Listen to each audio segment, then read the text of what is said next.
Welcome to the 64 Squares studio, where chess history comes to life, one classical battle at the time.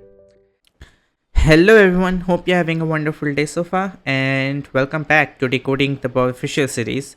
And today we are covering the game of Robert James Fischer and Pupols Victor.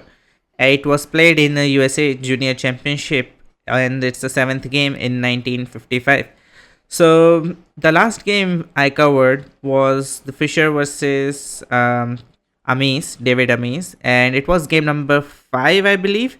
Fischer had white pieces, and on move number 4, Fischer made an opening inaccuracy and had a terrible position throughout the entire game and somehow able to draw with a good resistance.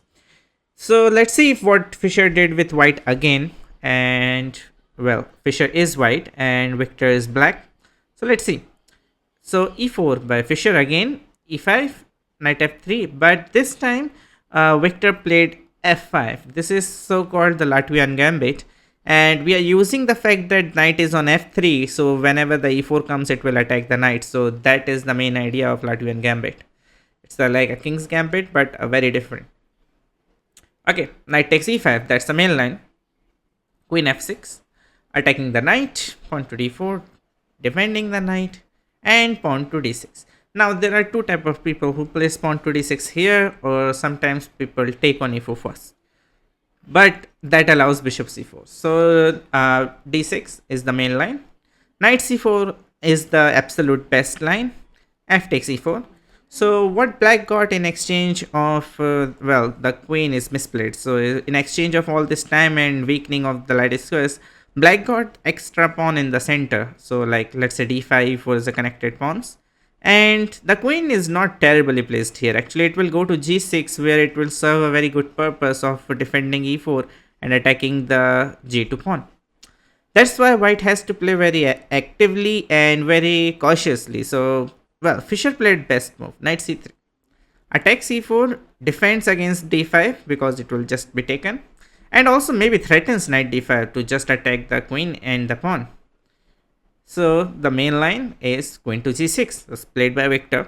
Clearly Victor has prepared this opening in advance, and Fischer probably forgot about his openings because he played knight to e3, which is a very natural move. It has been played a lot of time, and it has been played after this game for a lot of time as well.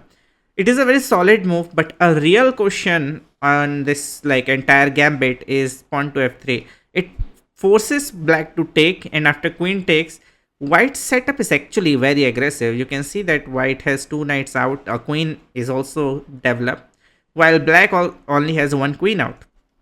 And the main thing is, if you take on c2, then bishop d3 just traps the queen.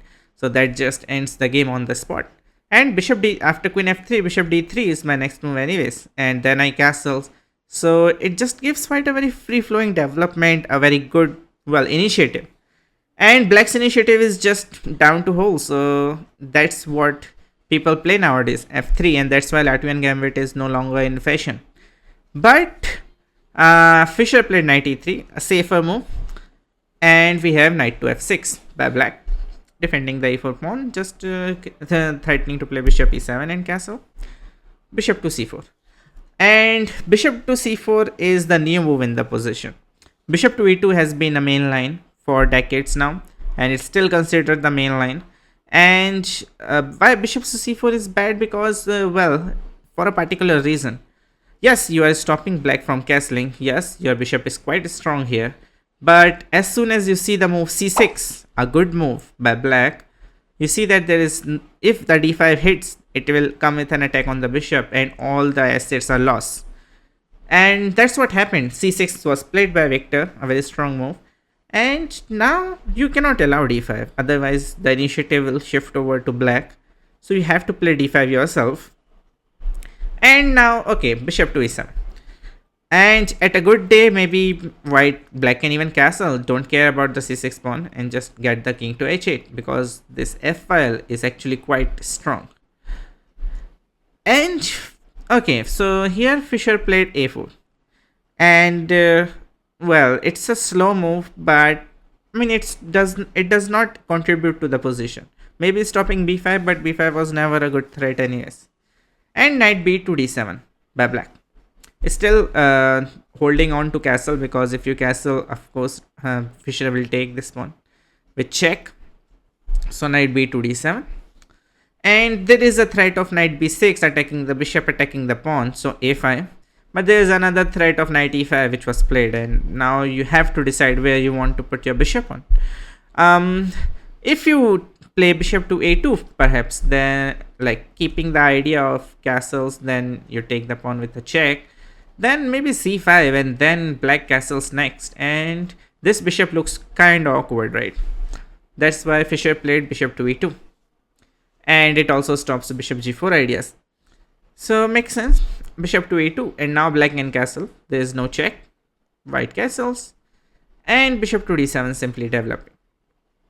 Okay, now the position has been changed. Opening has gone quite well for black, but white is still holding on. I mean, d5 is a nice move. This pawn on a5 is very nice. There is some space on the queen side. Some rook lift can happen. This bishop is kind of problematic for now, but it is fine because your rook on a1 is already developed. And the next move which Fischer played is dubious. Fischer played king to h1. Okay, I mean, king to h1, maybe, well, black played king h8. Like it's, when white makes an h3 waiting, black plays h6. It's the same thing. King h1, king h8. And knight c4. Now here, you should probably ankle with a6 and just weak the d5 square. For example, if you play b6, takes, and get the knight on d5. And still, position is roughly about equal because black still has the center pawns. Black has a beautiful knight. Your bishop is coming out next, so that's a good news. And well, white does have some light squares, right? These light squares, these are kind of weak. So all in all, a very double-edged position, and that's what you should play. But Fischer played a bad move, knight to c4.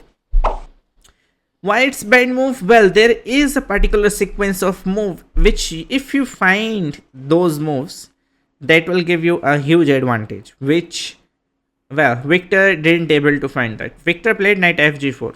He had the right idea, he just executed it on the wrong move order. After knight c4, you have to play knight takes c4, bishop takes c4, and now knight g4. And well, the idea is the f2 pawn is under attack very clearly, right? So let's say you play queen to e2, and it feels like queen h5 does nothing because there is h3, right? Well, you have to play h3 after queen h5. But there is a stunning move in this position which probably both of them missed. That's why they didn't play this. I mean, that's why Victor didn't continue on this position. Didn't play this knight g4 idea before. So pause the video, try to find a very stunning, like very beautiful move in this position, a very nice tactics for black, while I give you a couple of seconds. Okay, so well, your only problem is that this knight is pinned, and the second thing is, well, you want to open the h file, and when you combine both, there comes the thundering rook to f3. A brilliancy, and the idea is quite simple. If pawn takes, then queen takes h3 and queen h2 mate, and you cannot take this either. The threat is rook into h3, and you have no way to defend against it. You just dead lost here. So that was a very nice idea. Could have been played, but okay. Intuitively, if you find this knight g4 idea after knight c4, you are still going to go down to the same path and maybe find rook f3 afterwards. But okay, knight fg4, and well, a mistake by Fischer again. This game is full of tactical mistakes, so well, you will have a lot of time, lot of pause the video moments. Queen e1 by Fischer to defend f2. But Fischer had to play knight into e5, and after d takes, then only queen e1, and he still kind of survives. Because after queen to e1, he gave black a very tiny chance which Victor missed, but you have it because you are in a home, you're watching this video, so like You have the chance to win this game on the spot against R.J.Fischer. So pause the video for second time and try to find a winning continuation in this position as black while I give you a couple of seconds.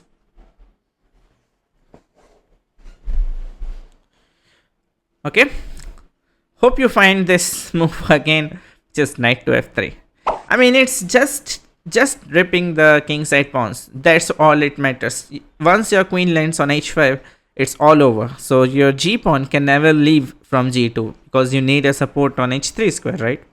It's a kind of a simple logic, but it's not something you can realize very easily in the game or rather in the videos also. So knight to f3 just wins because of if e takes and queen h5 is coming up next. So if you play bishop d3, queen h5 is an instant mate. And let's say you give up the bishop, try to win this bishop, then knight f2 check, and well, this is checkmate coming up. So you have to play queen g5, and you can win this position however you like. There are multiple ways to win this. Best one is rook f1 check. Well, I can win the rook by taking on g5, or you can be very savage and play rook f8 and try to just checkmate the king by like some double rook and bishop combine. But it is quite good enough to just take on g5 and just take the rook, and it is simply winning. So knight f3 was the idea. But okay, after queen to e1, Viktor missed knight f3 and he played rook to f7, losing most of his advantage out because now Fischer played h3. Again a mistake. Fischer should have played knight xe5 again, but h3 gives last level a last chance for Viktor to play knight to f3 and go into huge complications, starting with h takes g4 and bishop takes g4, just giving up a piece for a pawn because queen h5 again is gonna be checkmate, and if you take then I take back, and then again queen h5 and something, but because your king is just too wide and open. So yeah, but again Viktor missed it, and after h3 he played knight to f6, and this time he loses all his advantage. Fischer is back in the game after knight takes e5, pawn takes e5, and okay, bishop to c4. Fischer is trying to capitalize on this pawn and keeping the d5 pawn alive, so this bishop cannot come to this diagonal. That's the idea of Fischer. But well, next move is kind of dubious again. Rook f to f8, stepping out of this bc6. Bishop to e3, and well, for another time, if you want, pause the video, try to find a winning continuation for black again. Let me give you a couple of more moves after takes and takes. Let's try to find this in this position. It was not played in the game, but if you want to improve your tactics, try to find the winning continuation for black here. Okay, so the winning continuation is again, you just want to get rid of this g2 h3, so bishop takes h3. Idea being, after takes and rook f3, there is no good way to defend this pawn, and after let's say king h2, there is queen f5, and there goes everything. And I don't think you need more material than this to decide on this variation. But okay, after bishop to e3, Viktor misses his chance. He played knight to h5, and this time losing most of his advantage. And now the position is equal if and only if Fischer is able to find this a6. But Fischer played king to h2 and bishop to d6, just aligning this bishop with this king for the future reference. For example, if you play g3 now, then knight can already come to f4. It's not like you're defending that square, because after takes, it's already quite winning for black. And Fischer realizes it and played bishop to b3 because he wants to get out of this c takes d and b5 ideas. And knight f4, of course. Knight is beautiful there, threatening queen to g2 checkmate, of course. And a huge mistake by Fischer, huge mistake. He played bishop takes f4, and that's the end of the game. Rook g1 was necessary, just defend the pawn. And I mean, you can continue this position. You can still play, let's say, a6 next move, followed by takes, stuff like that. You still have your own trumps on the queen side, so it's not like you're just dead lost or anything. And also, you have like this idea which is looming in the air. But okay, Fischer didn't play it after knight f4, bishop takes, pawn takes, of course, and there is f3 check coming in, right? And well, I mean, this is already dead lost. If you play, let's say, f3, then e3, and that is lost in a long run. And Fischer was like in for penny, in for pound, so he just took queen takes e4. Apparently a huge mistake because, well, of course, f3 check, g3, otherwise you will get queen into g2 mate. And well, his gamble did paid off, because here Viktor has a winning move in this position, which just wins in like 2-3 moves. So pause the video, try to find the winning idea in this position for black while I give you a couple of seconds, which Viktor missed again. Okay, so the move Viktor played was bishop to f5, which is a blunder. The simplest winning continuation was queen h5, simply threatening queen h3, queen g2 mate.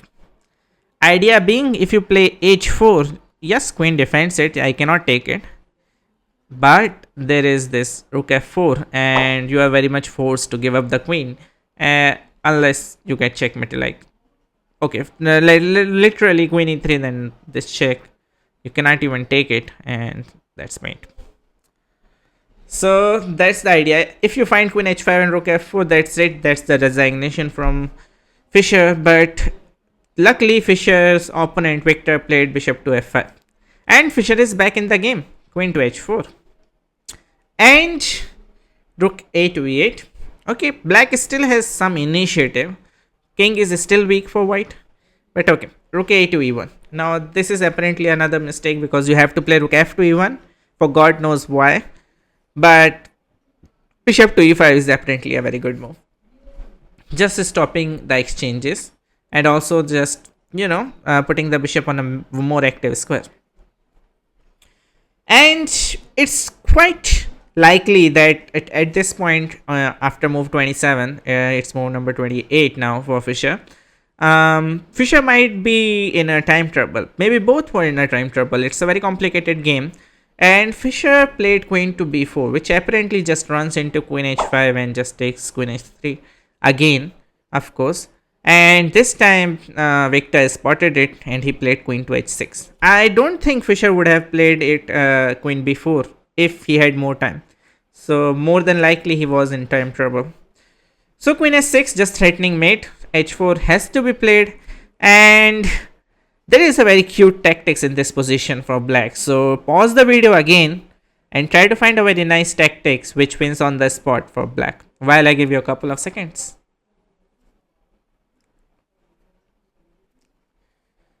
Okay, so the move is actually, well, quite straightforward. Bishop takes g3 check. Idea being, if you take with the king, then after queen check, if you go back, then that's mate.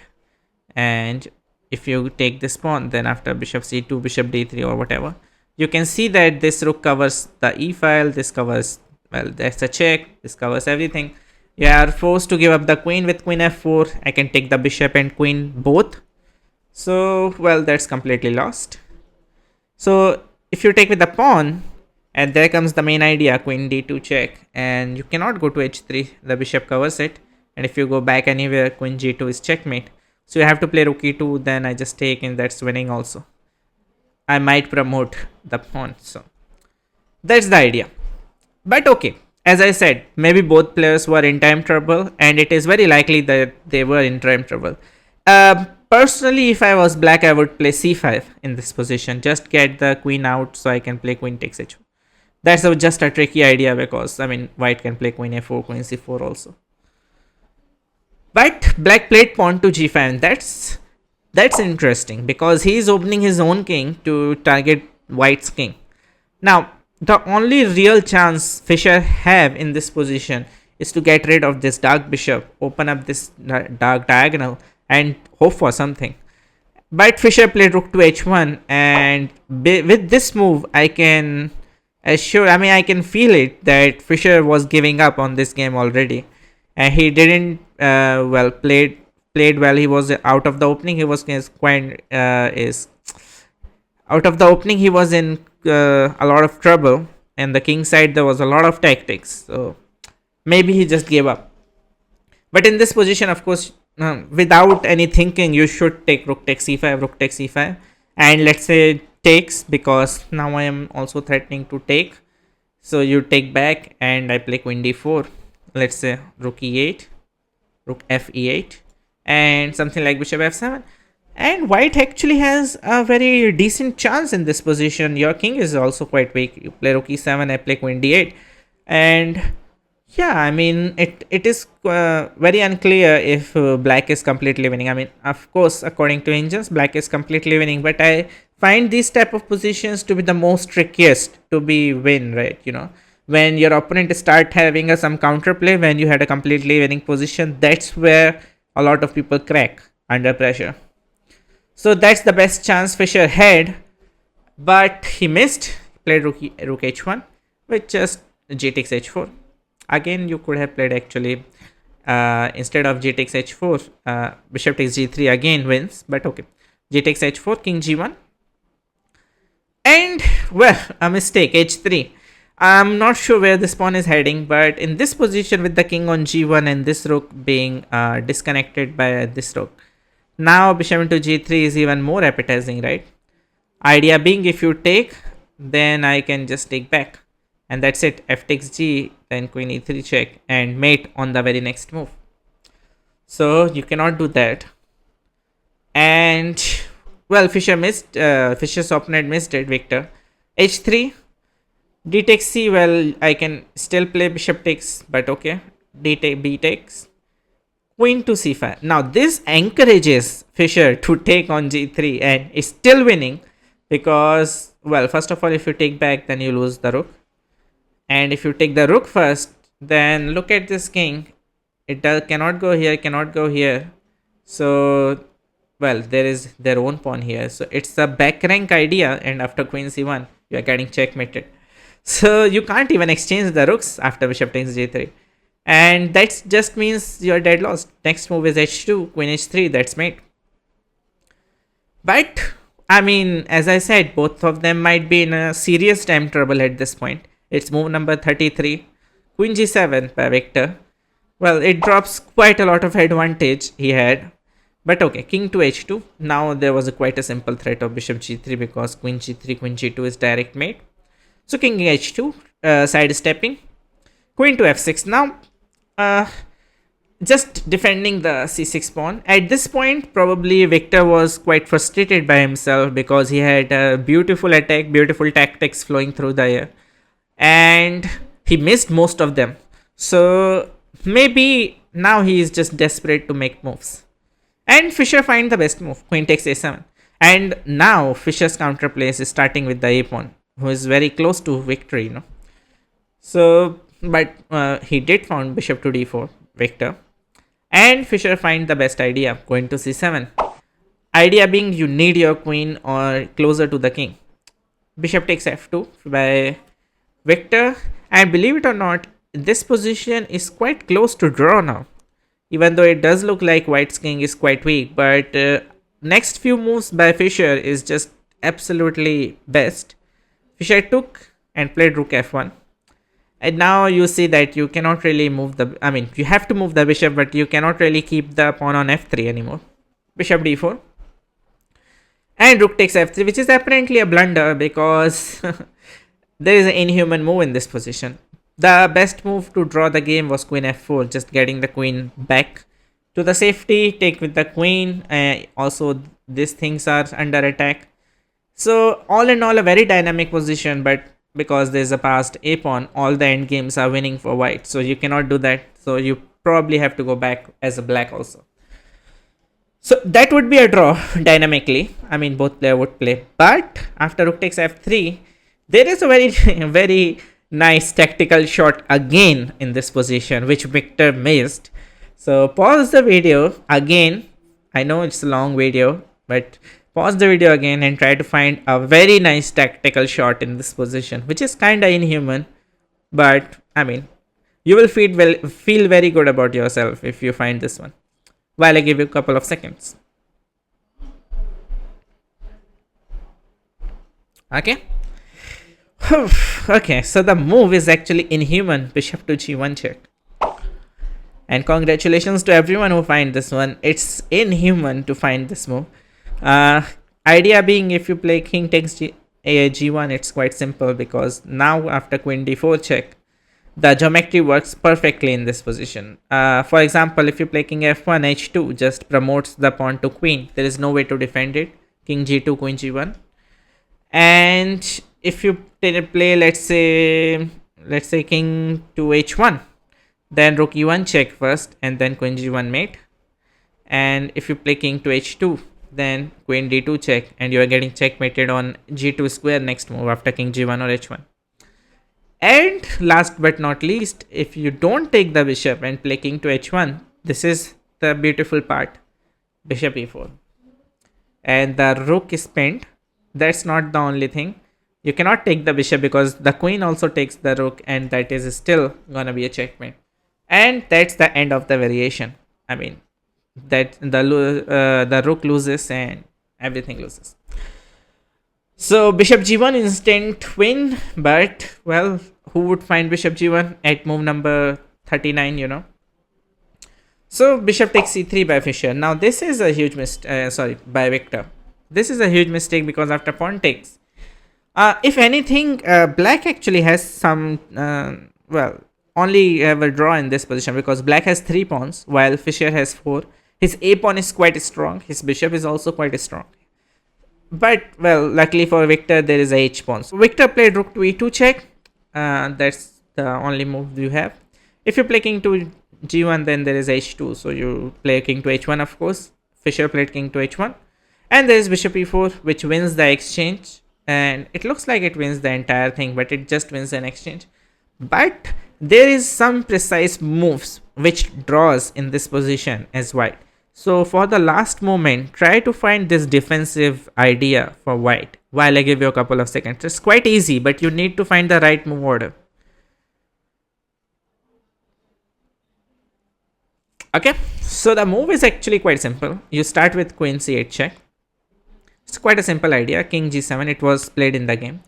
And this is where you have to stop and not rush with queen g4 check, which was played by the Fischer. But here you have to play queen d7 check first.